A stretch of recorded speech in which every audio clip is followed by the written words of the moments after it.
आज हमारी पूरी दुनिया स्टील और दूसरी धातुओं पर चलती है, लेकिन क्या हमने कभी सोचा है कि ये तकनीक कितनी पुरानी और सच कहूं तो कितनी हैरान करने वाली हो सकती है? चलिए, आज प्राचीन भारत के धातु विज्ञान की उस भूली हुई कहानी को जानते हैं, जिसने सदियों पहले पूरी दुनिया को चौंका दिया था। आइए एक सवाल से शुरुआत करते हैं। जब हम दुनिया की सबसे मजबूत और मशहूर तलवारों के बारे में सोचते हैं, तो कौन सी जगह दिमाग में आती है? शायद यूरोप या फिर मध्य पूर्व? इसका जवाब शायद वो नहीं है जो हम सब सोच रहे हैं। असली जवाब इन जगहों से बहुत बहुत दूर है। तो चलिए, अब इस रहस्य से पर्दा उठाते हैं और सीधे उतरते हैं उस मशहूर तलवार की कहानी में। जिस स्टील को आज दुनिया डमास्कस स्टील के नाम से जानती है, वो असल में भारत में बनाया गया था। और जानते हैं इसका असली नाम क्या था? Wootz steel. यही स्टील भारत से अरब देशों और फिर यूरोप तक पहुंचा और वहां इसका नाम बदल गया। तो आखिर ऐसा क्या खास था इस वुड स्टील में? देखिए, ये बेइंतहा मजबूत तो था ही, साथ में लचीला भी था। और इसकी धार वो तो बहुत लंबे समय तक तेज बनी रहती थी। इन्हीं वजहों से यूरोप के योद्धा भारतीय तलवारों को लगभग अजेय मानते थे।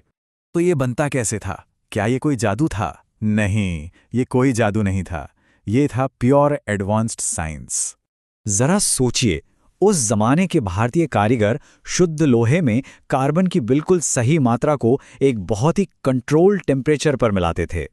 ये प्रक्रिया किसी एक दिन में नहीं आई, बल्कि ये पीढ़ी दर पीढ़ी चले आ रहे अनुभव और सटीक वैज्ञानिक समझ का नतीजा थी। और सुनिए, ये कोई एकाध तुक्का नहीं था। वुड्स स्टील तो भारत की गहरी वैज्ञानिक परंपरा की सिर्फ एक झांकी थी। कहानी तो इससे भी ज्यादा दिलचस्प है। अब हम चलते हैं राजस्थान के जावर और बात करते हैं एक ऐसी धातु की जिसे बनाना उस समय लगभग नामुमकिन माना जाता था, और वो धातु थी जिंक। अब देखिए, जिंक के साथ एक बहुत बड़ी वैज्ञानिक चुनौती थी। वो ये कि पिघलने से पहले ही ये भाप बन के उड़ जाता है। मतलब आप इसे शुद्ध रूप में हासिल कैसे करेंगे? सदियों तक ये दुनिया के लिए एक पहेली बना रहा। लेकिन जावर के वैज्ञानिकों ने जो किया वो कमाल था। उन्होंने इसका एक लाजवाब हल निकाला। उन्होंने उल्टे भट्टों का इस्तेमाल किया, जहां जिंक की भाप नीचे की ओर जाती थी और खास पाइप्स के जरिए ठंडी होकर शुद्ध धातु के रूप में जमा हो जाती थी। ये फिजिक्स और केमिस्ट्री की गहरी समझ के बिना मुमकिन ही नहीं था।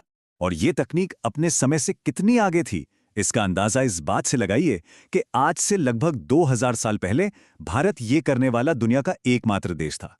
यूरोप को ये तकनीक सीखने में और 1500 साल लग गए। अगर वुड स्टील और जिंक तकनीक सबूत हैं, तो दिल्ली का लौह स्तंभ उस महान वैज्ञानिक विरासत का एक ऐसा जीता जागता प्रमाण है जो आज भी हमारे सामने खड़ा है।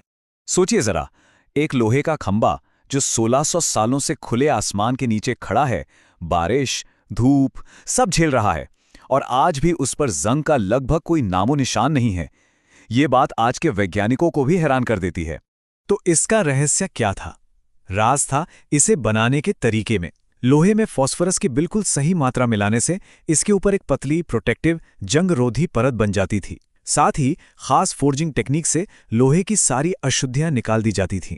ये सटीक विज्ञान था, कोई संयोग नहीं। अब ये सब जानने के बाद मन में एक सवाल तो उठता ही है। अगर ये ज्ञान इतना एडवांस था, तो समय के साथ ये खो कैसे गया? देखिए, हुआ ये कि शुरुआत में व्यापार के रास्तों से ये ज्ञान दुनिया भर में फैला, लेकिन बाद में लगातार हुए हमलों ने उस परंपरा को तोड़ दिया जो इस ज्ञान को बढ़ा रही थी। और आखिर में औपनिवेशिक काल के दौरान इस महान विरासत को लगभग पूरी तरह से भुला दिया गया। तो हमें इसे कैसे देखना चाहिए? ये सिर्फ इतिहास की कुछ दिलचस्प बातें नहीं हैं। ये हमारी एक विरासत है, विज्ञान की, अनुभव की और प्रकृति के साथ संतुलन बनाने की कला की।